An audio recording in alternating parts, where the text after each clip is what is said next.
6월 23일 오늘 말씀은 사도행전 24장 24절에서 25장 12절입니다.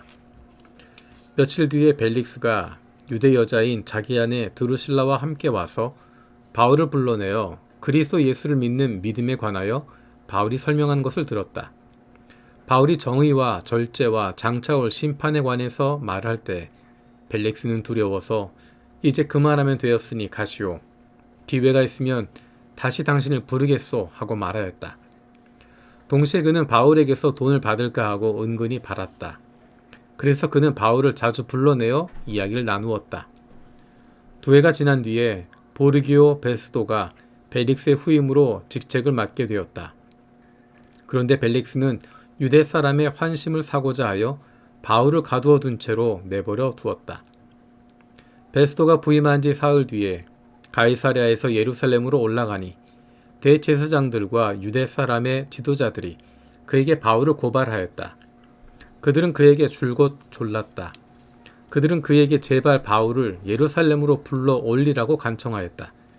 그들은 길에 사람을 매복시켰다가 바울을 죽일 계획이었다. 그러나 베스도는 바울이 가이사랴에 무사하게 감금되어 있다는 말과 자기도 곧 그리로 가겠다는 말을 한 다음에 그러니 만일 그 사람에게 무슨 잘못이 있거든 여러분 가운데서 유력한 사람들이 나와 함께 내려가서 그를 고발하시오 하고 말하였다. 베스도는 예루살렘에서 열흘인가를 지낸 뒤에 가이사랴로 내려가서 이튿날 재판석에 앉아서 바울을 데려오라고 명령하였다. 바울이 나타나자 예루살렘에서 내려온 유대 사람들이 그를 애워싸고 여러 가지 무거운 죄목을 걸어서 고발하였으나 증거를 대지 못하였다. 바울은 나는 유대 사람의 율법이나 성전이나 황제에 대하여 아무 죄도 지은 일이 없습니다 하고 말하여 자신을 변호하였다. 그러나 베스도는 유대 사람의 환심을 사고자 하여 바울에게 묻기를 그대는 예루살렘으로 올라가서 이 사건에 대하여 내 앞에서 재판을 받고 싶지 않소 하였다. 바울이 대답하였다. 나는 지금 황제의 법정에 서 있습니다. 나는 여기서 재판을 받아야 합니다. 각하께서도 잘 아시는 대로 나는 유대 사람에게 조금도 잘못한 것이 없습니다. 만일 내가 나쁜 짓을 저질러서 사형을 받을 만한 무슨 일을 하였으면 죽는 것을 마다하지 않겠습니다. 그러나 나를 고발하는 이 사람들의 고발 내용에 아무런 근거가 없으면 어느 누구도 나를 그들에게 넘겨줄 수 없습니다. 나는 황제에게 상소합니다. 그때 베스도가 배심원들과 협의하고 그대가 황제에게 상소하였으니 황제에게로 갈 것이요 하고 말하였다. 아멘. 총독 벨리스 앞에서 대제사장들과 유대 사람의 지도자들과 다투었던 재판이 결론이 나지 않습니다. 그리고 그렇게 두 해의 시간이 지나버립니다. 그리고 나서 이제 베스도가 벨릭스의 후임으로 총독으로 부임했습니다. 대제사장들과 유대 사람들의 지도자들은 바울을 죽이기 위해서 그를 예루살렘으로 불러달라고 총독에게 간청합니다. 총독 베스도가 가이사랴에서 재판을 엽니다. 예루살렘에서 내려온 유대 사람들이 여러 가지 무거운 죄목들을 걸어서 고발했습니다. 하지만 아무런 증거도 되지 못합니다. 하지만 베스도는 총독으로서 유대 사람의 환심을 사고자 하는 마음이 있습니다. 그래서 바울에게 물어봅니다.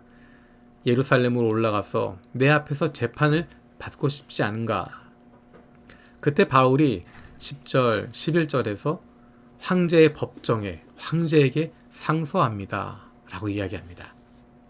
12절에서 그대가 황제에게 상소하였으니 황제에게로 갈 것이요 라고 판결을 내리게 됩니다. 드디어 구체적으로 바울이 로마로 가는 것이 결정되게 됩니다. 이것은 바울이 로마 시민이었기 때문에 가능한 일이었습니다. 사실 빌립보 감옥에 잡혔다가 풀려날 때도 바울은 자신이 로마 시민이라 라고 하는 것을 분명히 나타냈습니다. 예루살렘에서 잡혔을 때 그때 죽을 뻔한 위기 속에서 천부장에게 자신이 로마 시민이라고 하는 것을 나타냈습니다.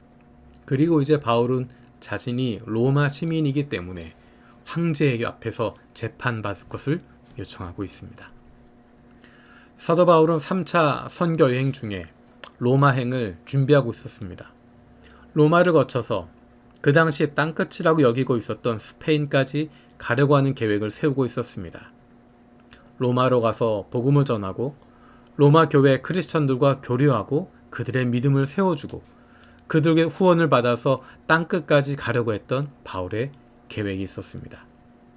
그런데 그 계획이 끝난 것처럼 보였는데, 다 없어진 것처럼 보였는데 그것이 구체적인 현실로 만들어지게 됩니다. 예수님께서 그에게 말씀하셨던 것처럼 네가 여기에서 나를 증언했던 것처럼 로마에서도 증언하여야 하리라 하는 말씀이 이루어지게 되는 것입니다. 바울에게 있는 것을 통해서 주님께서 그 일을 만들어 가시고 계십니다. 우리에게 있는 것들, 우리의 경험과 우리의 지나온 시간들, 그리고 우리에게 맡겨주신 것들을 통해서 하나님께서 일하십니다. 우리에게 없는 것, 우리가 알지 못하는 것, 우리와 관계없는 것이 아니라 우리에게 이미 주신 것들, 우리가 지나온 시간들, 우리가 경험했던 것들, 우리 손에 맡겨주신 것을 통해서 하나님께서 일하시는 것입니다. 그래서 필요한 것은 우리에게 지금 있는 것에 열심을 다하고 최선을 다하는 것입니다. 성령 충만한 사람은 오늘 내게 주어진 곳에서 맡겨주신 일에 열심을 다하고 최선을 다합니다. 그래서 뒤돌아보면 그것이 주님의 인도하심이었구나. 주님께서 예비해 주셨구나 라고 고백할 수 있게 되는 것입니다. 성령 충만한 사람은 하루하루 나에게 주어진 시간들을 소중히 여기며 살아갑니다. 언제 주님 앞으로 갈지 모르기 때문입니다. 그래서 내게 맡겨진 사람들에게 날마다 충실하게 살아가는 것이고 눈앞에 보이는 곳에 사로잡히지 않고 살아갈 수 있는 것입니다. 매일 저녁 하루를 마무리하는 기도를 할 때마다 그런 기도를 드립니다.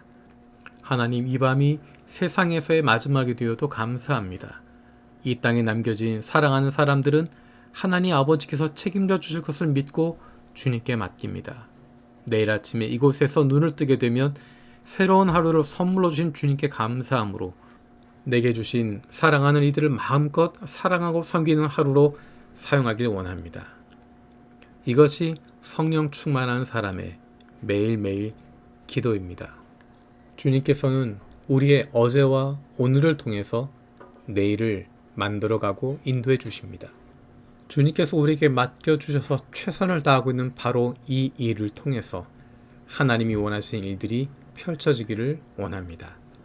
살아계신 아버지 하나님 감사드립니다. 오늘 예배 가운데 주님을 만나는 은혜가 있게 하여 주시고 오늘 우리에게 주어진 일에 충성을 다하고 최선을 다함을 통하여서 하나님께서 원하시는 일들이 펼쳐지게 하시고 우리도 거기에 동참하게 하여 주옵소서.